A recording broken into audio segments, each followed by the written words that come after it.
Hi everyone, it's Dave Hensley.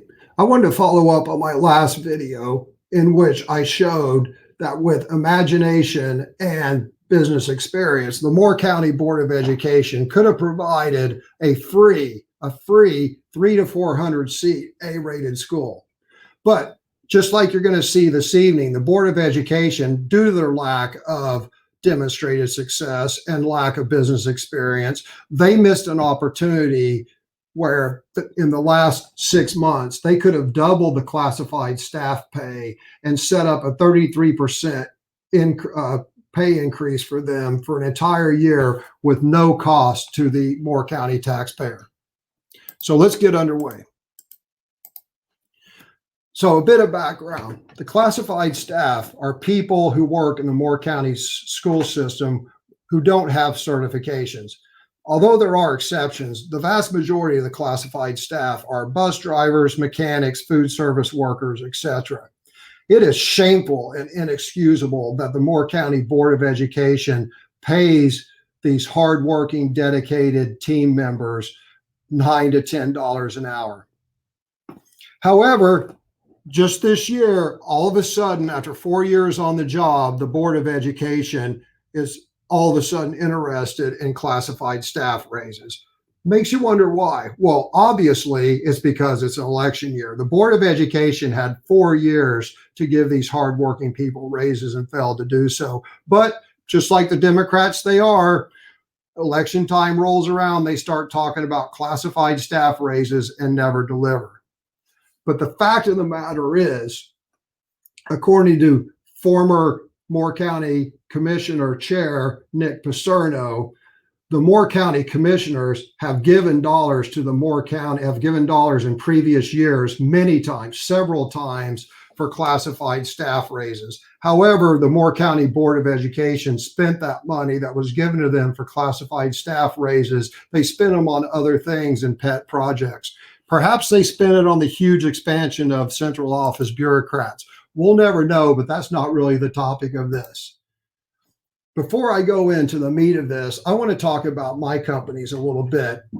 As many of you all know, I'm the founder and CEO of many successful companies in the Sandhills. One company, Quantico Tactical, last year was listed as the 525th fastest growing company in America. I believe that any full-time team member working anywhere, whether it's my company or the Moore County school system, should be able to hold their head high, make a decent wage, and support a family on their wages. There's not a single person working any of my companies who make less than $15 an hour plus full medical, dental, and paid vacation. We start people out in my warehouses at $15 an hour. As I mentioned before, I think it is shameful and inexcusable that the Moore County Board of Education pays classified staff members less than $10 an hour, especially while they're expanding the central office bureaucrats and their associated high salaries.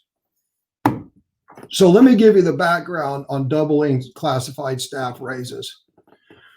As I said before, the Board of Education could have doubled the classified staff pay for 4 months and given a subsequent 33% pay raise for the following 12 months at no additional cost to the Moore County taxpayer.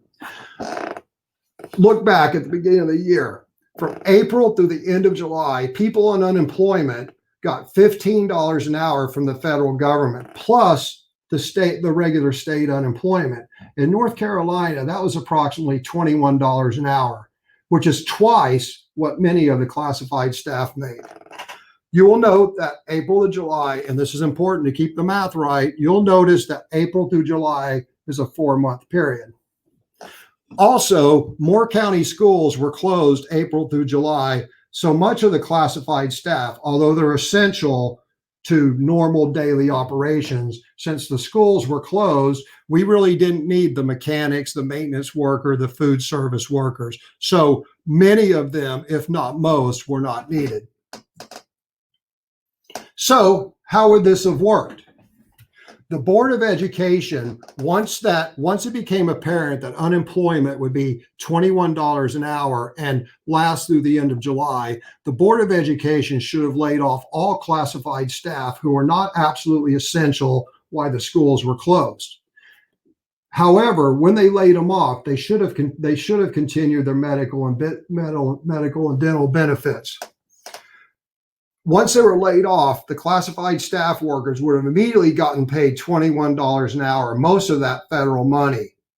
And as we talked about in our previous slide, $21 an hour is 100% pay raise for many of the classified staff. Most importantly, it's 100% pay raise for those who need it the most, the lowly paid classified staff workers.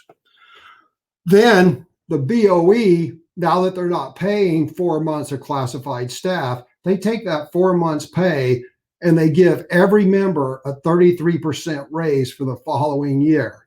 The end result of this, had the Board of Education take advantage of this opportunity that many, many, many other businesses in this country did, the end result would have been a 4-month doubling of pay for many of our classified staff, a 1-year 33% raise for many of the classified staff. And again, as I mentioned, all done at zero cost to the Moore County taxpayers.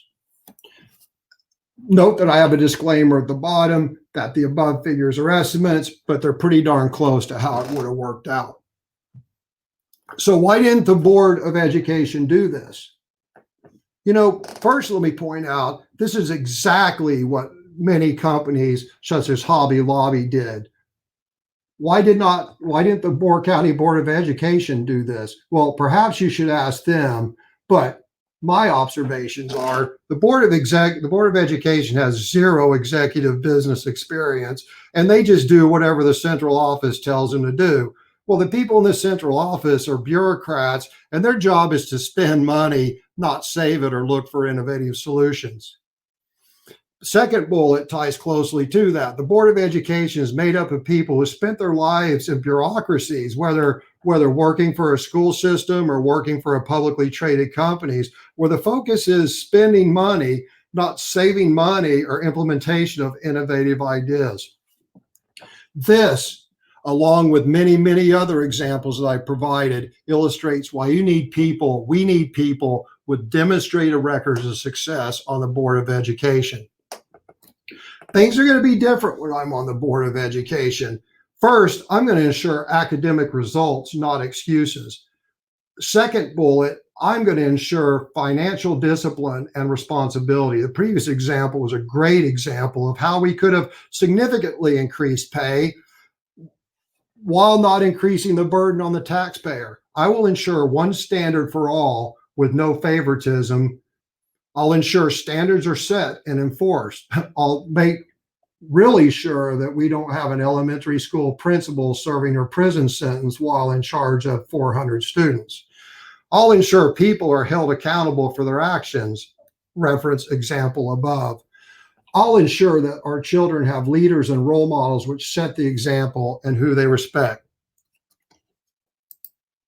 Again, I'm Dave Hensley. I'm running for the Board of Education, and I'll appreciate your vote. Thank you.